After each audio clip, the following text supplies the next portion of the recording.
So what we looking at right now, man? Them right there is them ribs, that tender in them.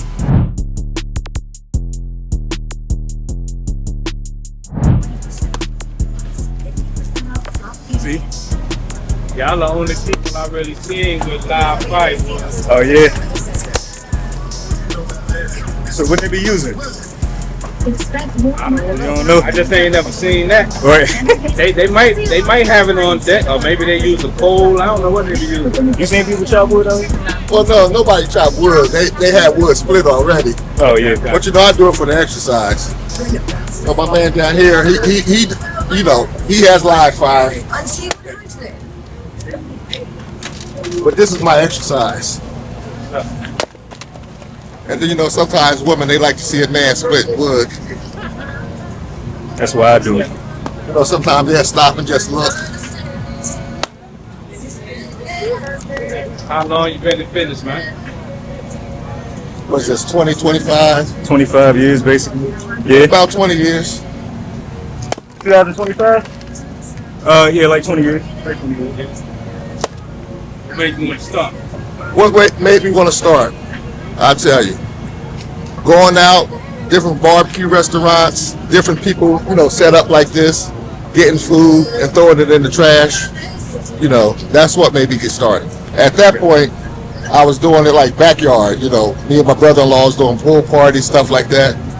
I'm like, stuff I'm giving away for free, other guys are charging good money. Maybe I should do that. So I did it. First item on your menu you ever had? Ribs. Ribs. Then, chicken. It took me a while to graduate to brisket. Where I'm from, when I started doing brisket, no one else was doing it. Where's that at? We are outside of D.C., up in Marlboro, Maryland. So, got started doing that, then, just kept on from there. When you first started out, what were some of the struggles, some of the hurdles? Setting up. Well, getting a decent place to set up at. Well, yeah, doing it roadside, because you don't go from nothing trying to get into a brick and mortar without building up a following. So the first struggle was actually finding the spot. So, but once I found the spot, it just took off from there. So, from there, we've kind of just been growing and growing and growing. Back in the teens, like 14, 15, 16, when Steve Harvey was doing his, Neighborhood Hoodie Awards, or the Best in the Hood Awards, we were nominated 3 times, went to, Atlanta 2 times, Vegas once. Then after that, we started doing, major festivals. We've been to Coachella, Stagecoach, a bunch of festivals in Vegas, Florida, you name it, Sturgis, we've been to Sturgis. You name it, we've kind of done it. Dreamville, Honeyland in Houston. So we've done some good events. So we spread this joy far and wide. What made you want to start traveling?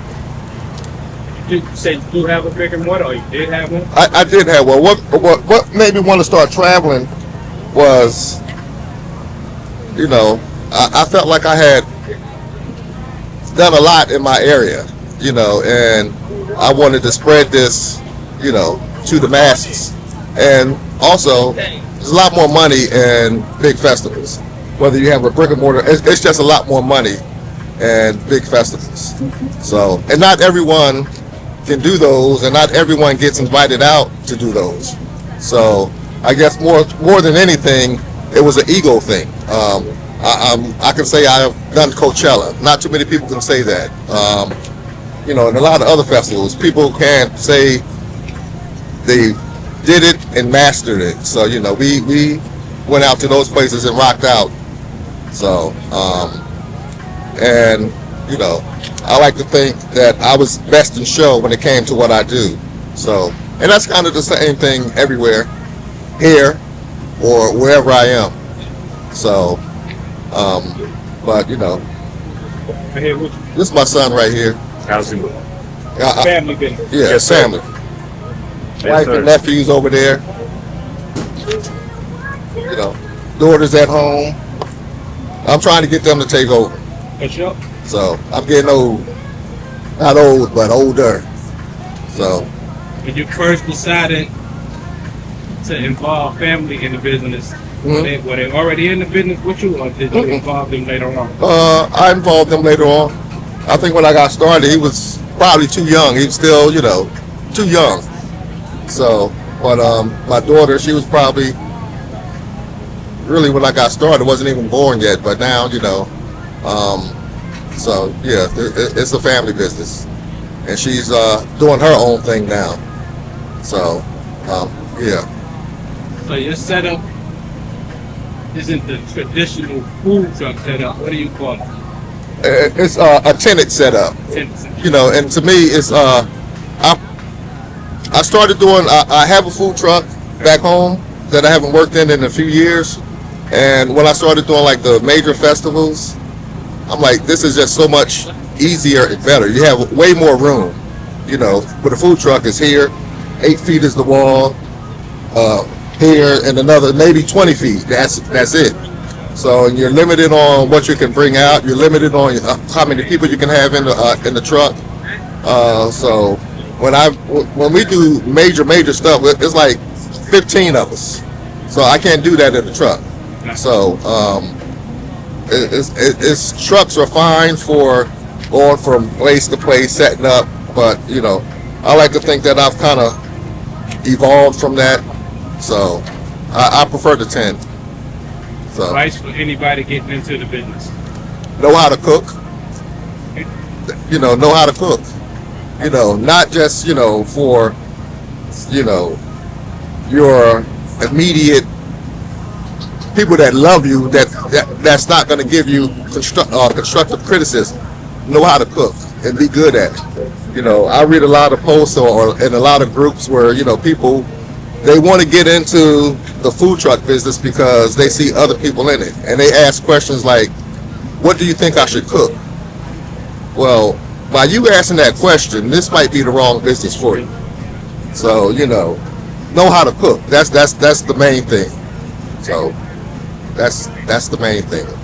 After that, you can figure everything else out. I had no idea what I was doing when I got started, but I knew how to cook. So everything else will fall in place after that. So Appreciate y'all time. all right, sir. Good luck today.